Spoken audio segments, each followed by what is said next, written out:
Soil is life. Thank you for this opportunity to speak with you today. My name is Stephen Leslie. My family has been farming in the Upper Valley since 1996. Cedar Mountain Farm is a micro dairy of 24 Jersey milking cows and a CSA market garden. I'm also a partner in Cobb Hill Cheese. We have been producing award-winning raw milk cheeses for 20 years. Our farm is located at Cobb Hill Co-housing in Heartland, Vermont, a 23-household eco-village dedicated to sustainable living, forestry, and farming. We practice management-intensive grazing on 50 acres.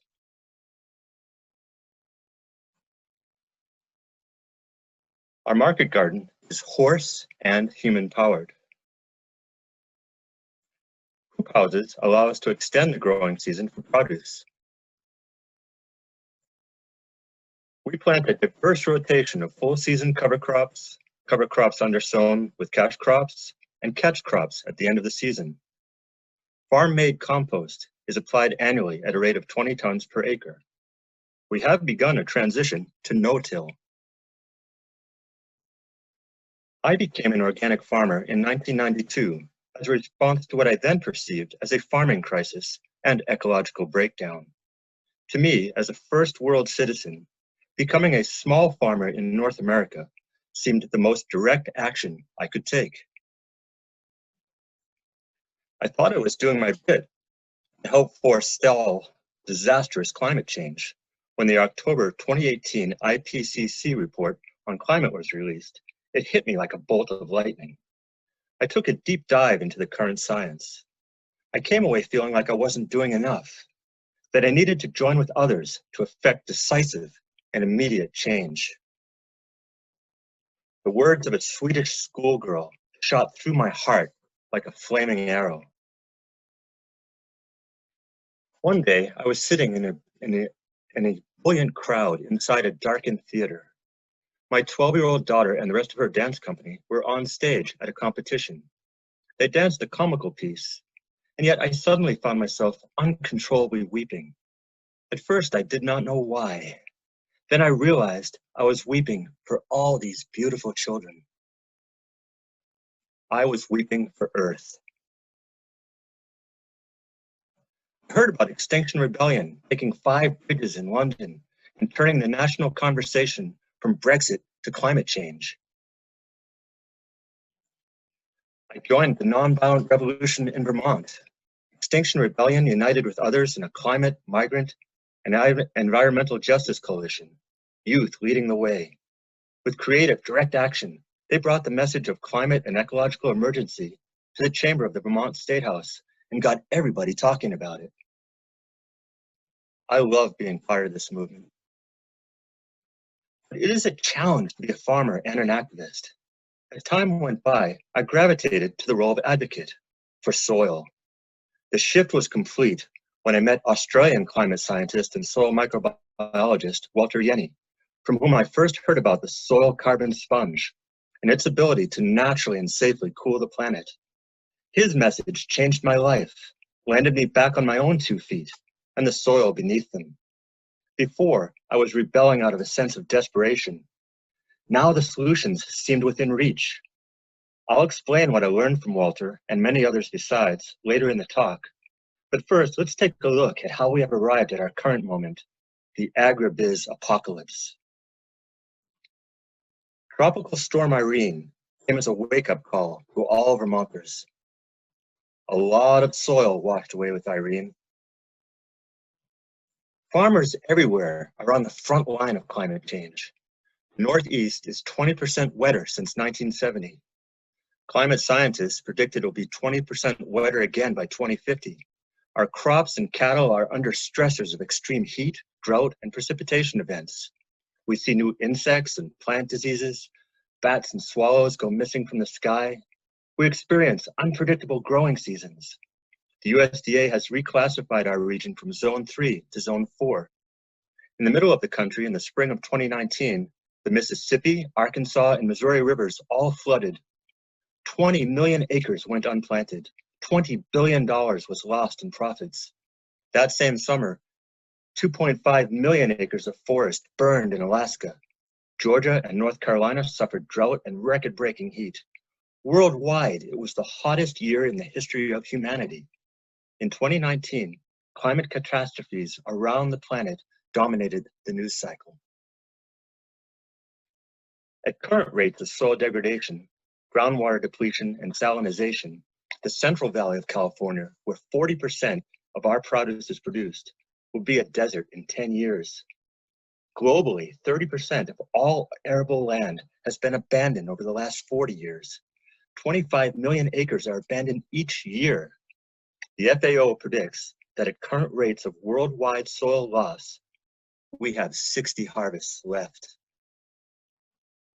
Dust storms have returned to the high plains.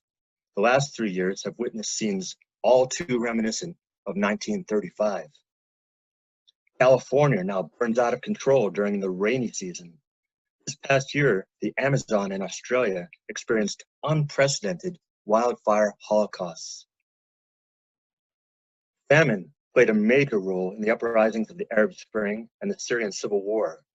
How many years before we face multiple breadbasket failures around the world? Social scientists tell us that civil order turns to rioting after 7 missed meals. UN predicts as many as 700 million climate refugees will be on the move by 2050. People of the global south who have contributed the least and suffered the worst from what Bill McKibben calls the iron law of climate change. Our response must be to receive these people and offer them full and fair opportunity to contribute to our society. The farmers among them should be given access to land.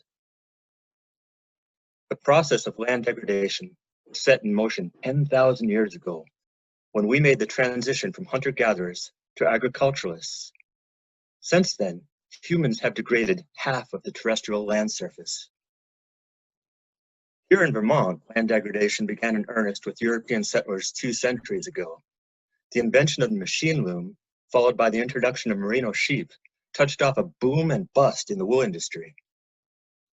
80% of the forest was cleared by the 20th century. The rivers ran brown with silt. Half our soil was lost. And indeed, 1/3 of all atmospheric carbon released since 1750 has come from land degradation. Entire soil types are going extinct. We have removed animals from the land and placed them in confinement. Force-fed high soy and corn diets cannot survive in these environments without antibiotic-laced feeds. Their manure is a waste management problem. Only humans create waste. In natural systems, nothing is wasted. We grow monocrops for animal feed and ethanol on land that was once short and long grass prairie, teeming with life. We burn fossil fuels to store and truck feed over long distances. Soil once 10 feet deep swiftly erodes away. Not only our soil, our water is in trouble too. Putrefaction from unchecked urban runoff, sewage, detergents, and pharmaceuticals, along with farm runoff of nitrogen and phosphorus from large confinement dairies, have created annual algal blooms. Vermont dairy farms produce the same amount of milk now as they did in 1970. Back then, we had 5,000 dairy farms. Today, we have 650. Each year, 80,000 acres are planted to corn in Vermont. If all that corn was undersown in cover crop, it could sequester the carbon equivalent of removing 51,920 cars off of Vermont roads. Bare soil is 10 times more prone to erosion than under cover crop, 10 to 100 times more prone than soil under pasture, 1,000 to 10,000 times more prone to erosion than soil under forest. Original prairie soils have 10% organic matter or more. Ag soils in the US are typically lower than 1%. In the US, an average of 4 tons of soil is lost from every ag acre every year. That's 4 pickup trucks leaving every acre. The overall economic loss is valued at $37 billion. Degraded soils require chemical fertilizers and pesticides to prop them up. These products are repurposed munitions and toxic agents from the world wars of the 20th century. These biocides kill the soil microbiology and make crops dependent upon synthetic intervention. Cover crops and no-till are an improvement, but planted in monocrops, they lack biodiversity. Conventional no-till relies on GMO seed and glyphosate, which is classified a human carcinogen by the EU, and pollinator-killing nicotinoids, soil-killing chemical fertilizers and pesticides. Sick soil grows sick plants and animals and makes for sick people. So, what is to be done? Vermont lawmakers have put forth progressive legislation in the 2020 session. The Multi-State Transportation Climate Initiative, the Vermont Green New Deal, the recently passed legally binding targets to lower greenhouse gas emissions. Transportation, weatherization, wind, solar, and hydro are all technological fixes. We must lower greenhouse gas emissions by technological means. But in a rural state like Vermont, are we looking in all the right places for the solutions we need? If it rained 8 to 11 inches in a 12-hour period back in 1800, the old growth forests of our region would have infiltrated that water with ease. No catastrophic flooding of our waterways. For every increase of 1% organic matter, a well-aggregated soil holds 20,000 to 27,000 gallons of water per acre. Soil just may be the key to surviving and even thriving in an era of abrupt climate change. The last 25 years have seen an explosion of new discoveries about the soil microbiome, particularly the role of fungi in regulating soil processes. We farmers used to think that humus formation was solely the product of decomposition. We now understand that photosynthesis grows soil through a mutualistic symbiotic relationship with microscopic soil flora and fauna. 30 to 70% of the liquid carbon sugars manufactured in plants are delivered to the microbes living in the rhizosphere in the form of exudates. Countless billions of fungi, bacteria, and beneficial nematodes thrive in this environment and deliver nutrients, minerals, and water to plant roots in exchange for carbon. This is how humus is formed.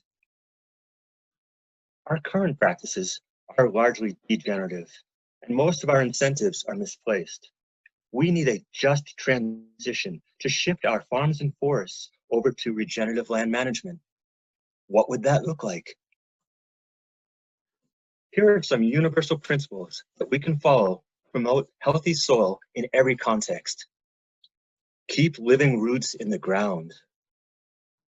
Minimize bare soil to maximize photosynthesis to keep the liquid carbon pathway active at all times.